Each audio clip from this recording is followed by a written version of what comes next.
Today, the only local news station with nonstop news. It is what we do. Good morning, Nonstop News is starting right this second. We are the only station in town, by the way, commercial free, only us.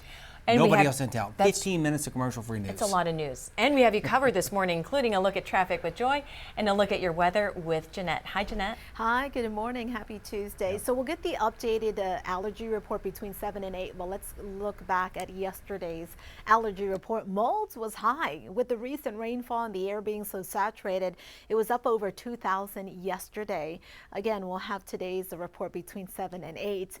I do suspect that that number may stay on the high side. Maybe not quite as high as yesterday, but still in that high category. And let's see the rain chances ahead. So a slight rain chance today, slight rain chance tomorrow, very isolated rain chance Thursday. Then an upper level ridge will move in on Friday, and that's going to bring us dry and very hot temperatures. Saturday through Monday, no rain. Next Tuesday, though, it looks like that may change and we could see even more rainfall. Speaking of rain, here's live power Doppler radar, slow moving area of non-severe thunderstorms moving off towards the east, staying north of our hill country, but some of that is getting into Valverde County and Edwards County, and as that progresses farther east and gets closer to I-35, we could see some showers from that this far south. That'll happen after 7 o'clock this morning. Right now it is cloudy, it's warm, it's humid, it's 77, feels like 78. We'll check out your forecast for the rest of the day and the rest of the week in your zone coming up in under 10 minutes. Another live look outside this morning. We are kind of shifting our attention from the northeast side to downtown. That's where we're starting to see more of a delay along I-35, and it's because of some partial closures here, primarily in the southbound lanes, kind of between the Y over there near Martin Street down to Alamo Street. And now, yep, it's reflected here on our map as well. The amount of people heading through downtown have contributed to a delay. Now you're going to start to feel it right as you're approaching the Y there in the southbound lanes of I-35. A little bit of crowding happening northbound as well, but not enough for me to call it a delay. Across the rest of San Antonio, we've got a nice strong start, pretty smooth and easy everywhere else, even on the northeast side. Remember earlier we had a 25-minute delay there. Now we are seeing no delay whatsoever, and so that's good news for all our lovely folks out in New Braunfels, Comal County, heading into San Antonio today. It's going to be smooth sailing. That's the latest with your on-time traffic. I like it when we got good news to report. We also have some right here. New this morning, 2 drivers are okay despite an accident on the southeast side. This was along Goliad Road near West Palfrey Street about midnight. Police say that white car you saw being loaded up blew through a red light and T-boned that truck. The truck rolled. Firefighters had to cut the door open to rescue the driver. So far, no charges have been filed. The latest now on a big developing story. San Antonio police have arrested this man, 56-year-old Sigfredo Alvarez Ceja, in a connection to the murder of popular voice actor Jonathan Joss. Neighbors say Ceja and Joss had been involved in a neighborhood feud. News 4 did some digging and found police records showing dozens of those 911 calls to the South San Antonio home were involved in a disturbance involving Joss and a neighbor. Another neighbor who chose to remain anonymous says Joss was outside by his mailbox right before the shooting Sunday and was clearly upset. She says he had been acting erratically over the past several months. He was a little quirky. Mr. Redhorn, did some things out of the ordinary that maybe people, see as not being normal. He would... If we were driving by his home, he would come out into the street and literally try to stop you. He would yell, I don't know if he felt in his mind that that area was his and no one had a right to go through it. Joss's house burned down in January. His spouse says he believes Joss's murder was a hate crime. SAPD denies that claim, saying they could not find any evidence of Joss's murder being related to his sexual orientation. A former UTSA professor facing federal child pornography charges will be in court later today. Zaid Haddad was arrested in May. His arrest comes nearly 4 years, though, after the FBI allegedly caught him watching child pornography in his home. The big question, 4 years. Why did it take so long to arrest him, and why was he allowed to keep working there at the school? Still working on those questions. Haddad's arraignment hearing is scheduled for 3 p.m. today. If convicted, he could face up to 20 years in prison. The latest now on the sexual assault and hazing allegations at Central Catholic High School. A 15-year-old says his soccer teammates have inappropriately touched him several times and have locked him in a cage. His parents and the family's attorneys say 6 more students have come forward with allegations since our story aired. Now they want the Texas Rangers to get involved in the investigation, accusing school leaders of allowing the, quote, hazing on steroids culture. It's unfortunate because it has turned our world upside down, and I'm not thinking straight. I'm usually very mentally really sharp and on point. He's in counseling. We're in counseling. What our family has endured is heartbreaking. It's devastating. It's every parent's worst nightmare. The teen's parents are also pushing for Central Catholic High School to suspend the next 2 seasons of soccer. We've reached out to Central Catholic on the latest allegations, and we'll let you know as soon as we hear back. This morning, there's a growing debate about recent ICE arrests just outside the San Antonio courthouses. Immigration advocates say those families aren't getting their chance at due process. Right now, a judge must decide whether or not someone can be deported. However, immigration attorneys claim those judges are dropping the cases altogether and arresting these people as they leave the court. They're also claiming that most of the people who are in the country illegally are seeking asylum and they do not have criminal backgrounds.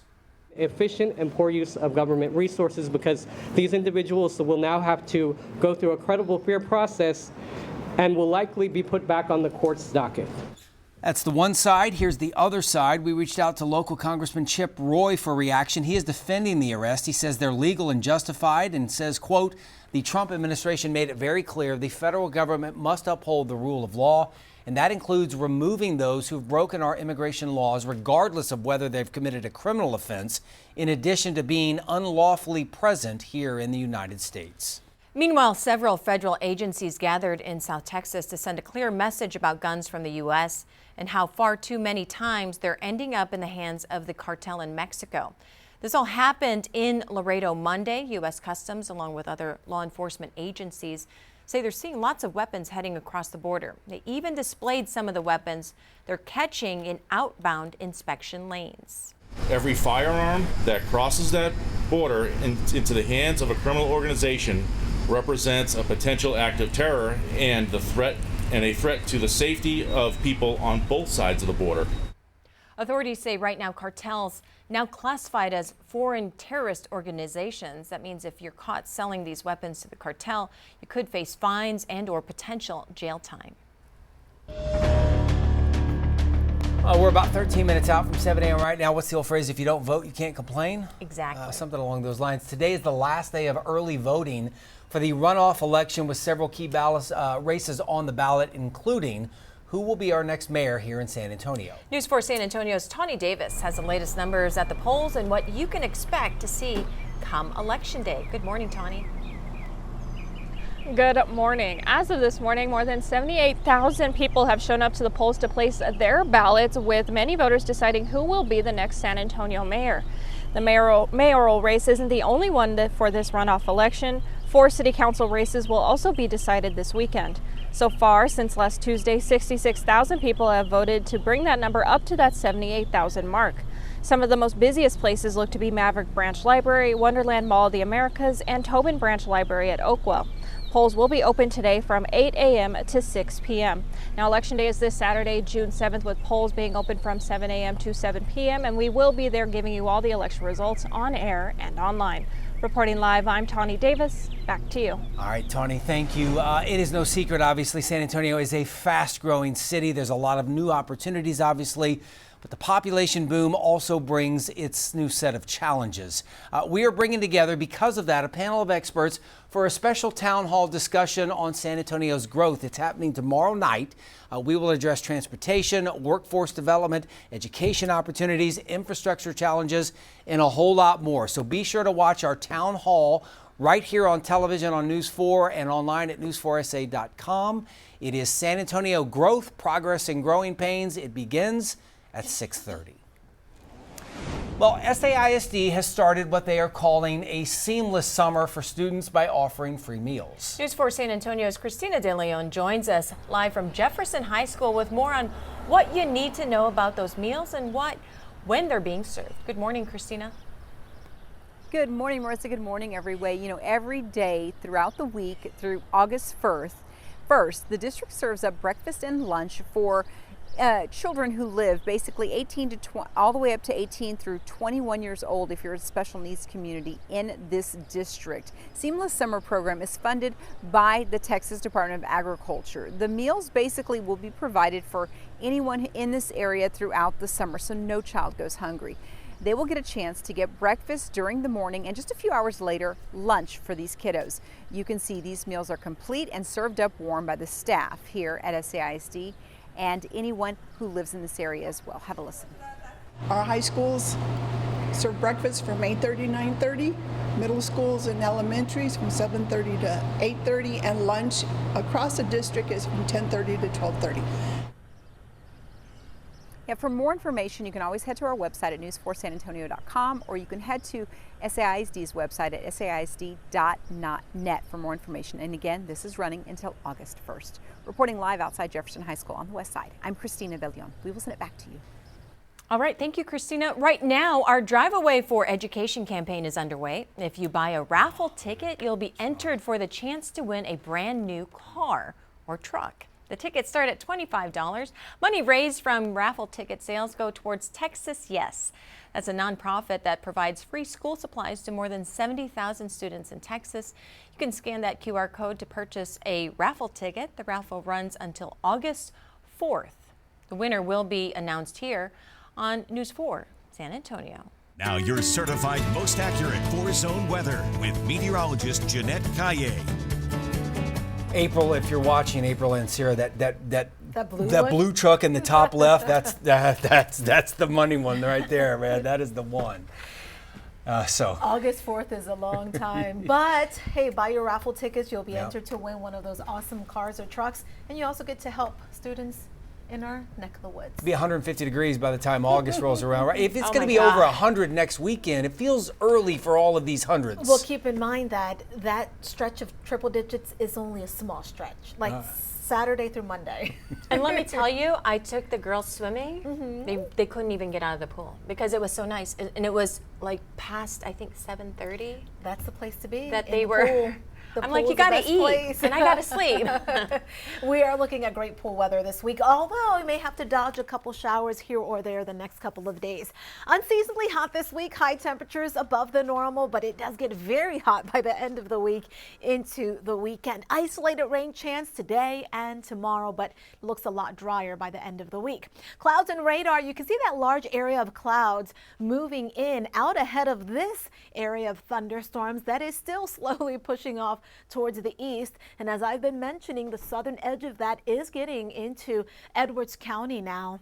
It's been sitting back across the Valverde County, northern Valverde County. There are flood advisories across that part of Texas because these are slow-moving storms that are putting down a lot of rain in some of the same spots. Not severe, but just some heavy rain along with frequent clouds of ground lightning. Once that gets closer to I-35 within the next hour or two, we could see a couple of showers on the southern edge of that as far south as San Antonio. Now, farther north into the central plains and the high plains, there is some more widespread rain, and that's around the area of low pressure, that upper level disturbance that's staying to the north of Texas. That will eventually drag a surface front towards areas just north of the hill country late tonight, tomorrow morning.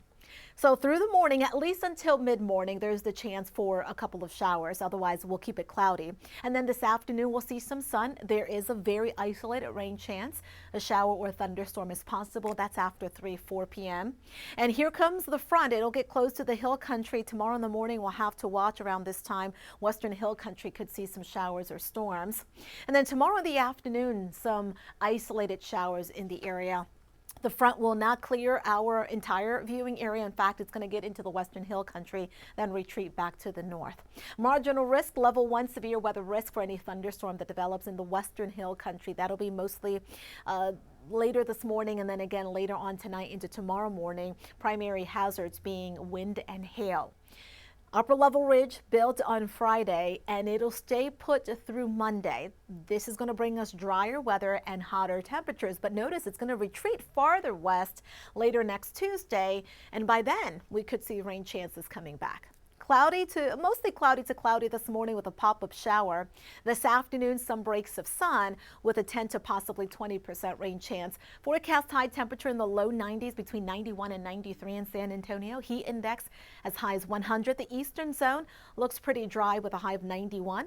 Isolated rain chance late this evening and then again tomorrow in the afternoon. Friday 97, Saturday 100, Sunday 101. Next Monday we may get up to 102 before next Tuesday temperatures drop and increased rain chances return. In the hill country, a 40% rain chance for tomorrow, and here's the extended for the eastern zone. One last live check-in here downtown, looking at I-35, where we seen a little bit of crowding happening. We've got some work going on, and it's going to be a partial closure here of I-35, and it's kind of here between the Y there near Martin Street all the way down to Alamo Street. Even with the crowding in that area, it's not enough for me to say, it's going to add a whole lot of time to your morning commute. Just know that you'll be slowing down as you move through that area. Zooming out, fingers crossed everybody, knock on some wood, because we really haven't seen any major delays for the last few minutes or so across San Antonio. So we're in the clear moving forward. Let's start our day. That's the latest with your on-time traffic. All right, thank you, Joy. What's the craziest animal you've ever seen trotting down the road, besides David Chancellor running? In Nashville, a runaway zebra is turning heads. I'm just kidding. The zebra is a pet. His owner told local media he got the animal from a breeder in Texas and brought it back to Tennessee on Friday. On Saturday, he reported the animal missing. The zebra has caused a stir on social media, with multiple sightings of the animal being posted online. That's about how fast I run. The zebra, man. The zebra came in this morning, asked for a haircut. Kind of confused as to why there's a zebra walking along the interstate. I'm so confused. So the zebra is still on the loose. The owner and local police are still trying to locate the animal. Professional tracking groups and a canine search is scheduled for today. I don't think that was a real zebra in the looked like a jewelry store. That's real. That's the real zebra. That's on the loose. Yeah. A zebra, man. Just come in. And you're much faster than that zebra. I'm not. I had a buddy of mine say, I saw you running down Broadway. Man, I thought you were faster than that. What? Yeah. Saw you on Broadway with the headband and everything. There's no headband. See you at noon.